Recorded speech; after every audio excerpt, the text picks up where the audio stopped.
Chapter 2 now, they give us a brief history of apologetics. And they say a brief history, but boy, do they go through a lot of folks with regard to apologetic history. And so we probably won't get through this particular chapter in this section, but let's at least get started and maybe we can move on from there. So chapter 2, a brief history of apologetics.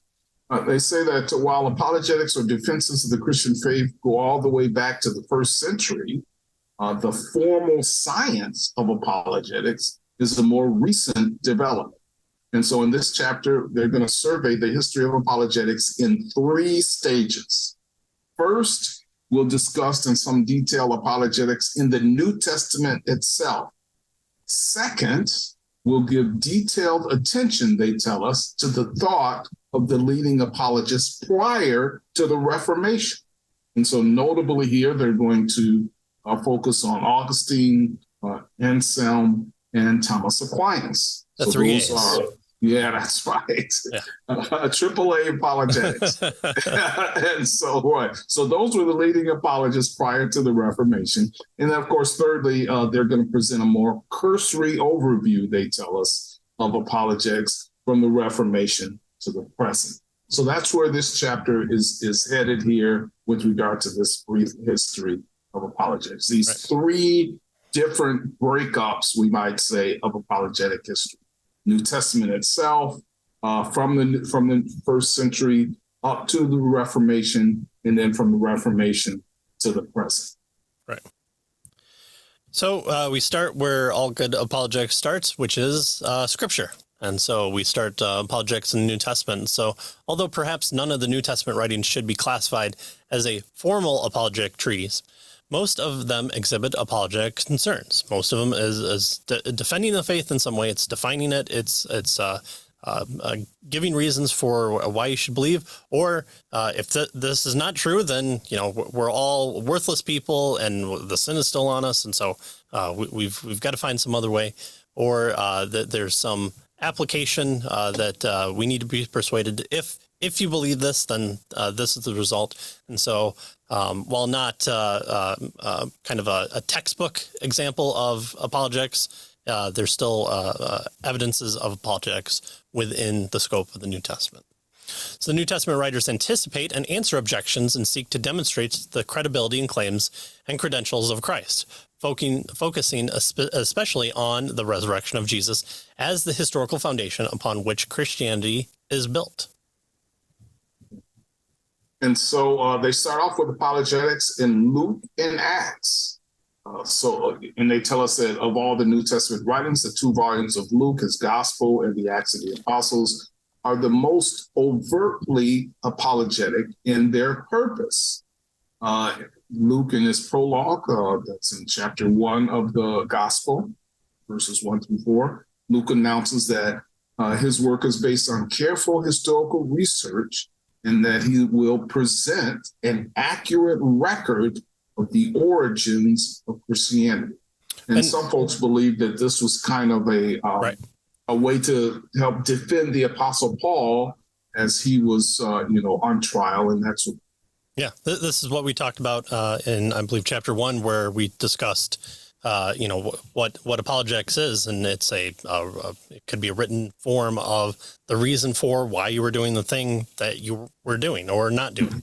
And so here, it's possible that the Gospel of Luke and Acts was kind of attached to the charging documents of Paul to give a written record for the reasons why he did the things that he did.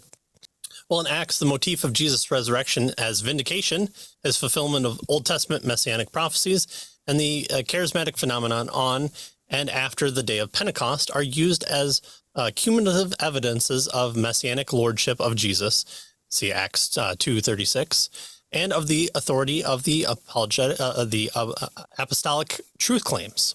Along the way, Luke uses the speeches of the apostles to present apologetic arguments to a wide variety of audiences, both Jewish and Gentiles. And this is impressive because Dr. Luke is not a Jew himself, but he seems to have kind of a Greek origin, a Greek language origin, and his audience benefits from both being Jews and Gentiles alike.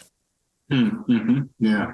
And so Bowman and Boer now want to highlight at least one of these speeches that Paul gives in the book of Acts, where he addresses the Athenians in Acts chapter 17. And they mention that this has been, extraordinarily important in Christian reflections about apologetics throughout church history. This particular speech that he gives in Acts chapter 17, Mars Hill, the Apologetics. It's the only substantial example of apology directed to non-Jewish audience in the whole New Testament.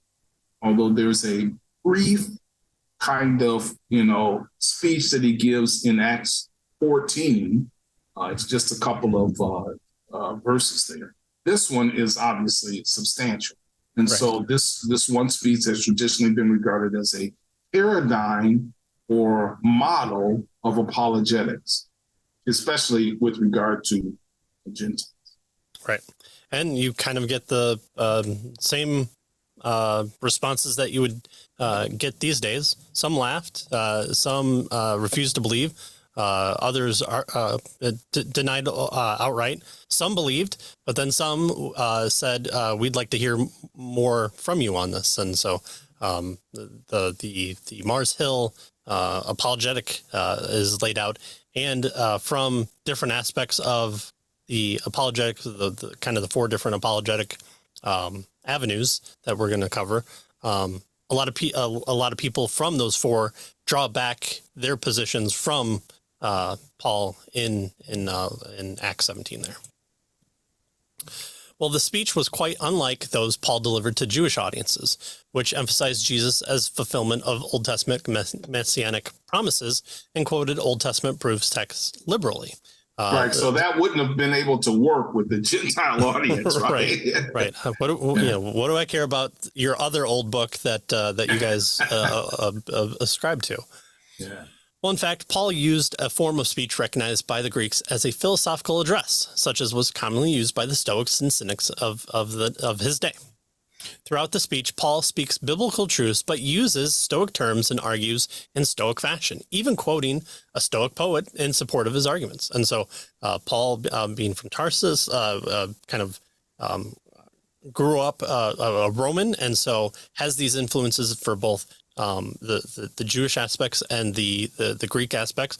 And one could maybe argue that this was a perfect person to save out of the confines of unbelief into coming fulfillment of the scriptures and make him the next apostle. So who would have thought? Yeah, go figure, right? Yeah. So essentially, they tell us that the point of this first and longest part of the speech is that idolatry is foolish, and that the Stoics themselves has admitted as much, though they have failed to abandon it completely, right? So they know idolatry is foolish, but they still continue to hold on to it. And so Paul uses this inconsistency in Stoic philosophy to illustrate the Athenians' ignorance of God, verse 20. And so having proved his major premise then, Paul announces that God has declared an end to ignorance of his nature and will be revealing himself. And he does this obviously through Jesus Christ. Paul concludes that the resurrection then is proof of God's intention to judge the world through Christ. And so the result, as you mentioned earlier, of Paul's apology here was that some believe, some scoff, and some express interest, which is pretty much the gamut of what we would expect in any, apologetic presentation. Right? Some will believe, hopefully, some will reject, and some want to hear more. They express interest. Mm-hmm.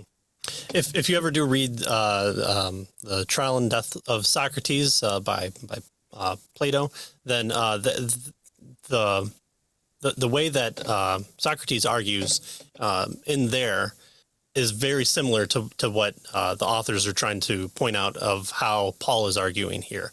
And so you'll see a lot of that same kind of questioning to get them to address hiccups in their logic. And so a lot of examples can be found in that book if you're looking for further explanation on kind of what how Paul is arguing on Mars Hill there. In fact, that particular Platonic dialogue is called the Apology. There you go. Yeah. They're using our words. Oh, no. That's right. Give it back.